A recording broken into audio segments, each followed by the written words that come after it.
Hello，各位同學好，咁我叫何 Sir 啦。咁本身我喺呢一行已經有18年嘅經驗。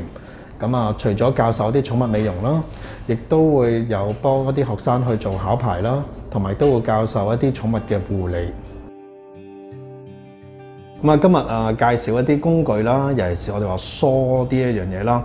咁我相信比較多主人用嘅，可能就係一般嘅我哋俗稱叫鋼絲刷。咁其實作為一個美容師啦，或者一個主人都好啦，揀梳好重要，因為點解咧？如果當你梳落去隻狗仔係痛嘅時候，其實簡單啲，狗仔就係受苦嘅，或者我哋講緊狗仔就係唔中意嘅。所以每次可能好多主人就點解我攞起一啲工具隻狗就走咧？就除咗力度方面啦，或者運用嘅梳有少少唔同。咁一般情況咧，咁其實我都會建議同學或者建議一啲主人咧，係用一個叫柄梳嘅。因為柄梳嘅好處咧，就係當你梳落去咧，唔會有刺痛感。第二樣嘢，當你梳嘅時候咧，亦都可以做埋疏鬆同埋少少解棘嘅作用。